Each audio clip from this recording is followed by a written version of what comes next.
Empresas além nossas mentes e vão saber ainda mais com neurotecnologia, diz pesquisadora. Iraniana-americana Anita Paranay defende o direito à liberdade cognitiva, uma atualização das noções de privacidade que proteja dados extraídos das atividades cerebrais. Testes com equipamento que mede a atividade cerebral da Universidade Técnica de Munique, da Alemanha, foto Reuters via BBC. Alguns anos atrás, a ideia de ameaça à privacidade de pensamento estava mais para 1984, de George Orwell, e para o terreno da ficção científica distópica. Para Anita Paranay, professora da Universidade Duke, Estados Unidos, que se especializou em pesquisar as consequências das novas tecnologias e suas implicações étnicas, essa ameaça já é presente hoje e deve ser levado a sério. A iraniana americana lançou neste ano o livro The Battle for Your Brain, Defending the Right to Think Freely in the Age of Neurotechnology, a batalha pelo seu cérebro, defendendo o direito de pensar livremente da era da neurotecnologia, em tradução livre sem edição brasileira. Mas como é possível ler nosso cérebro? Bem, de fato, não existe, como da ficção, uma super máquina que entra na cabeça de uma pessoa e entrega uma lista completa de ideias e conceitos. Na verdade, explica Paranay, a defesa de nossas privacidade e pensamento começaram a ser derrubadas sem a necessidade de examinar diretamente o cérebro. Isso foi importante com a vasta quantidade de dados pessoais compartilhados em redes sociais e outros apps, que é analisado por algoritmos e depois monetizado. Hoje, companhias de tecnologia detêm informações importantes sobre nós, quem são nossos amigos, qual conteúdo gera emoção e, importante, que tipo de emoção, as preferências políticas e quais produtos clicamos e por onde circulamos ao longo do dia e algumas das transações financeiras. Tudo isso está sendo usado por empresas para criar perfis muito precisos sobre quem somos e assim entendermos nossas preferências e nossos desejos, diz Paranay em entrevista à BBC News Brasil. É importante as pessoas entenderem que elas já estão em um mundo onde mentes são lidas.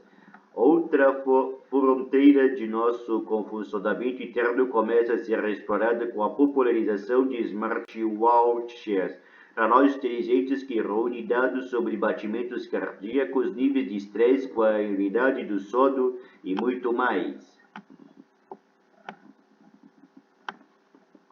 Mas o avanço da neurotecnologia, equipamento em contato direto com a cabeça, leva tudo isso a um novo patamar com mais dados e mais precisão. Ela explica que sensores cerebrais são justamente parecidos com os sensores de frequência cardíacas encontrados nos smartwatches, ou em anéis que medem a temperatura do corpo quando captam a atividade elétrica do cérebro. E toda vez que você pensa ou toda vez que você sente algo, os neurônios disparam em seu cérebro emitindo pequenas descargas elétricas. Padrões características podem ser usados para tirar conclusões, afirma. Por exemplo, se você vê uma propaganda e sente alegria ou estresse ou raiva até de envolvimento, todas essas reações podem ser captadas por meio da atividade elétrica em seu cérebro e decodificadas em inteligências artificiais mais avançadas. Ou seja, esses sinais cerebrais transmitem o que sentimos, observamos, imaginamos ou pensamos.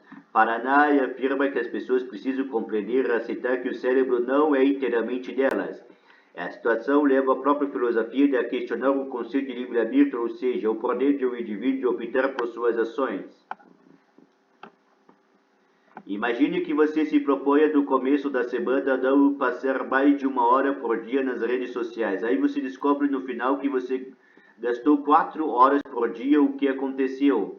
Anita Paranay, professora de Direito e Filosofia da Universidade Duke, Estados Unidos. Se existe algum algoritmo projetado para te capturar quando você quer se desconectar, se existem notificações quando você fica muito tempo fora do celular e se você quer assistir só um episódio da série e o próximo começa automaticamente, se você usou o seu livre-arbítrio, são ferramentas e técnicas projetadas para prejudicar aquilo em que você se comprometeu. Nita Faranay propõe um direito à liberdade cognitiva, foto Universidade Duke via BBC. Tecnologia em si raramente é o problema. Faranay, ao contrário do que possa pensar, é um grande entusiasta dos avanços da neurotecnologia. Ele enumera ao longo do Chip Battery for Your Brain uma longa lista de contextos em que o monitoramento cerebral poderia melhorar a humanidade e salvar vidas. O que eu proponho é o equilíbrio. É tanto uma forma de as pessoas enxergar os aspectos positivos da tecnologia, mas também de estarem protegidas contra os riscos mais significativos, diz. Para chegar lá, é necessário mudar a forma como pensamos a nossa relação com a tecnologia. A tecnologia realmente é o problema.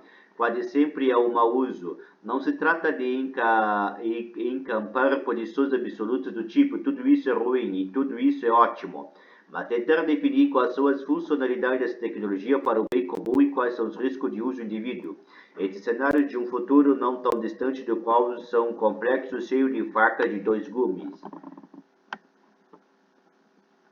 A neurotecnologia poderá reduzir o número de acidentes fatais ao acompanhar os graus de desatenção e principalmente de fadiga que atinge caminhoneiros e condutores de trem metrô, por exemplo. Essa mesma funcionalidade pode ser abusada por uma empresa ou escola que busca da produtividade total em que momentos de distração de um empregado, alunos são vigiados, registrados e eventualmente punidos. Uma pulseira que capta ondas eletromagnéticas enviado pelo cérebro para movimentar braços e mãos poderá transformar esses impulsos em sinais eletrônicos e tornar experiências digitais ou de realidade virtual muito mais intuitivas e integradas.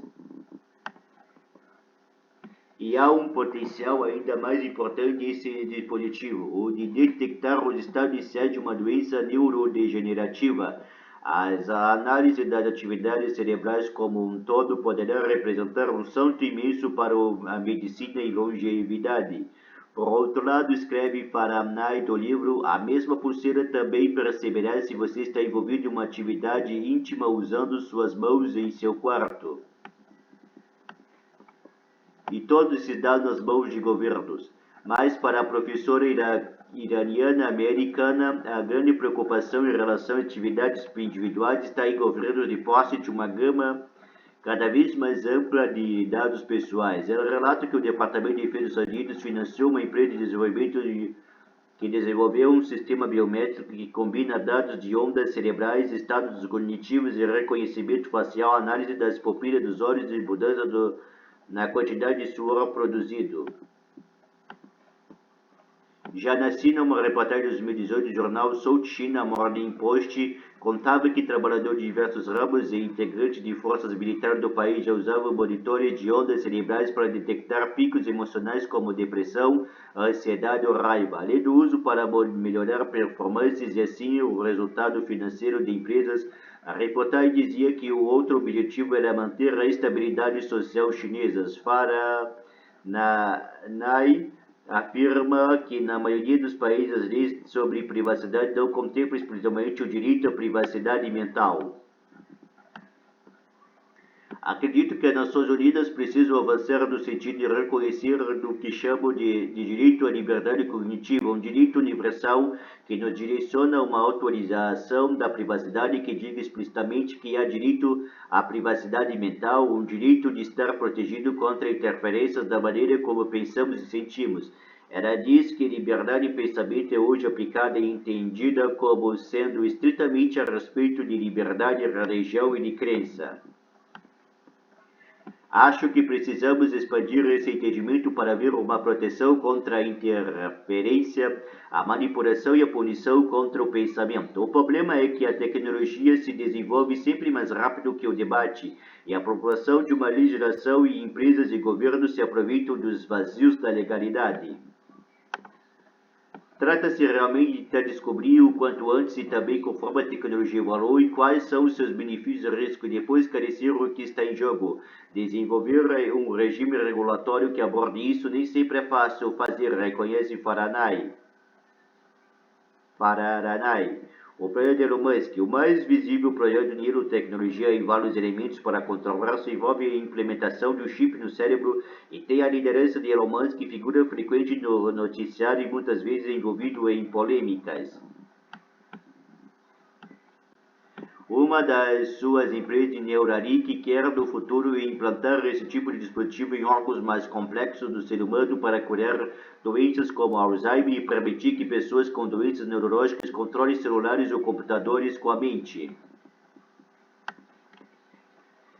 Alguns especialistas na área demonstram receio com o projeto, levantando dúvidas sobre as implicações desse tipo de neotecnologia, desenvolvida por uma empresa com fins lucrativos. Em maio último, a FDA, a agência norte-americana que controla alimentos e remédios, autorizou o primeiro testes em humanos.